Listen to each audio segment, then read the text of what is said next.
देखिए क्वेश्चन दिया है, निम्नलिखित बारंबारता सारणी में एफ का मान ज्ञात कीजिए यदि विद्यार्थियों के प्राप्तांकों का माध्य 25 है।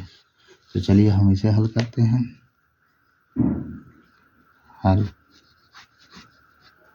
हल में देखिए सबसे पहले हम ये सारणी बनाते हैं। तो एक तरफ है प्राप्तांक, ठीक, और दूसरी तरफ है बारंबारता, जिसे कहते हैं विद्यार्थियों की संख्या या बारंबारता।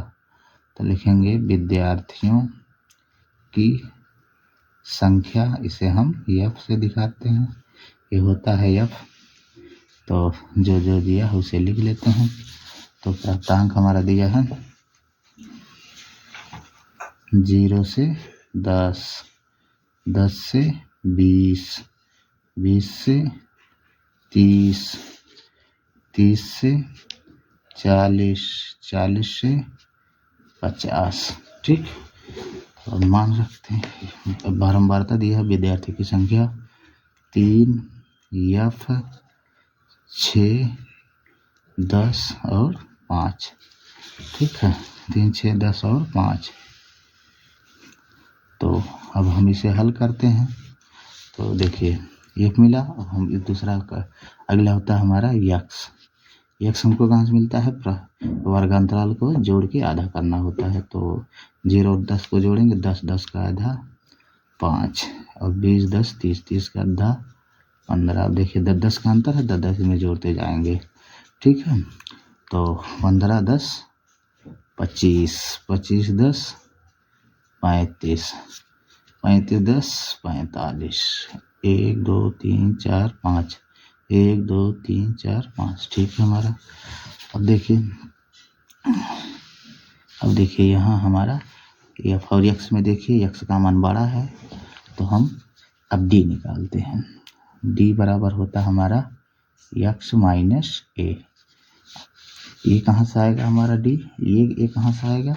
ए होता है, ए बराबर होता है n/2 पद यक्स में, n/2 पद यक्स में। तो देखिए तो हमारा यक्स में क्या पद है? 5 है। तो ये बराबर हो जाएगा 5/2 बराबर 2.5 पद, या हम लिख सकते हैं इसके आगे 2.5 आया, 2.5 से तुरंत आगे वाला 3वां पद। हमारा तीसरा पद क्या है? 1 2 3, तीसरा पद हमारा 25, यही हमारा ए है, ठीक है। अब हम डी का मान निकाल लेते हैं। तो अब देखिए डी क्या होता है? एक्स माइनस ए, मतलब 25 में से अगर हम 5 में से 25 घटाएंगे तो आएगा हमारा -20, ठीक। और फिर 15 में से 25 घटाएंगे आएगा -10, 25 में से 25 घटाएंगे आएगा 0, ठीक। अब 35 में से 25 घटाएंगे +10, ठीक। और ये हो जाएगा +20, ठीक। अब देखिए अब हम निकाल लेते हैं यह, अब हम निकाल लेते हैं यू निकालेंगे हम। तो यू बराबर होता है h/d/h, d/h। तो अब हम निकालते हैं d/h। अब h हमारा कहाँ से निकलता है? h हमारा यहाँ से निकलता है वर्गांतराल से। वर्गांतराल में इनमें जितने का अंतर होता है वही हमारा h होता है। तो इसमें 10 10 का अंतर है, तो h हो गया हमारा 10, ठीक। तो अब हम मान निकालते हैं। तो d इसका बटे, तो ये हो जाएगा माइनस, तो हो जाएगा ये हो जाएगा -2 -1 0 1 2, ठीक, ये होगा। अब हम निकालते हैं एफ और यू, निकालते हैं। तो एफ यू हो जाएगा हमारा, एफ यू निकालते हैं। तो देखिए एफ यू हो जाएगा, एफ हमारा ये है, यू ये है, तो ये हो जाएगा 3 दूनी 6 -6। इसके बाद एफ का गुणा -1 में करेंगे तो ये आएगा -f, ठीक है। इसके बाद 0 का गुणा 6 में 0, 1 के गुणा 10 में 10, फिर 2 का गुणा 5 में 10। ठीक, अब ये है साली बन गया हमारा। ठीक है, तो अभी ये है हमारा sigma F you. Sigma F you बराबर हम जोड़ते हैं तो देखिए, तो ये हो गया 10 10 20 minus 6 minus F minus 6 minus F.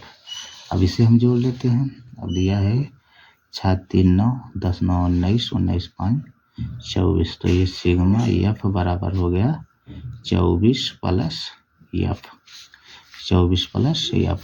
ठीक, ये हमारा 6 है। तो चलिए अब हम देखिए, अब माध्य दिया है 25, तो अब हम इसका माध्य निकालते हैं। तो अब हम लिखेंगे माध्य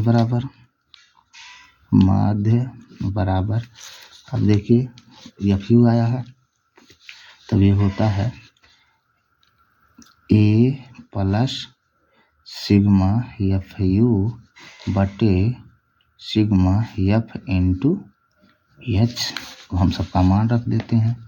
तो ए का मान हमारा आया है 25, तो ये हो गया 25 प्लस सिग्मा एफ यू का मान आया है 20 माइनस 6 माइनस एफ पूरे के बटे सिग्मा एफ का मान आया है 24 प्लस एफ। तो ये हो गया 24 प्लस एफ गुणे में एच का मान है 10, तो 10 लिखेंगे। हमारा दिया है। और एक चीज़ देखिए, माध्य भी दिया है 25, तो लिखेंगे माध्य की जगह पे 25। ठीक, अब इसे हम सॉल्व करते हैं। तो देखिए 10 का गुणा इसमें होगा। ठीक है, तो करेंगे तो ये हो जाएगा हमारा 25 बराबर 25 प्लस 10 के गुणे इसमें करेंगे 20 दाहिने 200 माइनस 10 छक्का 60 माइनस 10 एफ पूरे के बटे में 24 प्लस एफ। ठीक, चलिए अब हम इसे और सरल करते हैं। तो देखिए इसके बटे में कुछ नहीं, एक मान लेते हैं। अब तिरछा गुणा कर देते हैं, तो इन दोनों का एलसीएम जो हो जाएगा वो हो जाएगा हमारा 24 प्लस एफ, और इधर माध्य दिया है 25।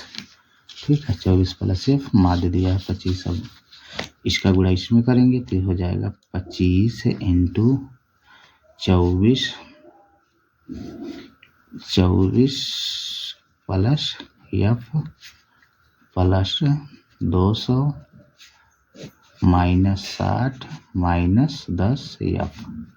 ठीक, अब इसे सॉल्व करते हैं। इसके बटे में कुछ नहीं, एक मान लेते, तिरछा गुणा कर देते हैं, तो ये हो जाएगा हमारा 24 25 इंटू 24 प्लस एफ बराबर, इधर बचा हमारा 25 इंटू 24 प्लस एफ प्लस ये हो जाएगा 200 माइनस 60 माइनस 10 एफ। ठीक, इसे और हम सरल करते हैं। तो अब देखिए 25 इंटू 24 प्लस एफ और बराबर किधर भी 25 इंटू 24 प्लस एफ है, तो ये दोनों कैंसिल हो गया। तो बचा हमारा 200 माइनस 60 माइनस 10 एफ। तो 200 में से 60 घटाएंगे तो आएगा 140 माइनस 10 एफ। अब इधर हमारा कुछ नहीं बचा, मतलब 0 बचा। 140 को इधर करते तो ये हो जाएगा माइनस 140 बराबर माइनस 10, तो माइनस से माइनस कैंसिल और ये एफ है। अब यहाँ से एफ का मान निकाल लेते हैं। तो 10 इधर गुणे में, इधर आएगा बटे में हो जाएगा, तो 140 बटे 10 बराबर एफ। तो 14 दहाइयाँ में 140। ठीक, तो 14 बराबर आया एफ, या एफ बराबर 14। यही हमारा आंसर है। ठीक, जब वीडियो ना समझ में, वीडियो को दोबारा देखें, वीडियो को लाइक और शेयर जरूर करिएगा दोस्तों। ठीक है, और वीडियो पाने और अधिक वीडियो पाने के लिए सब्सक्राइब करिए और बेल आइकन जरूर दबाइए। चलिए हमारा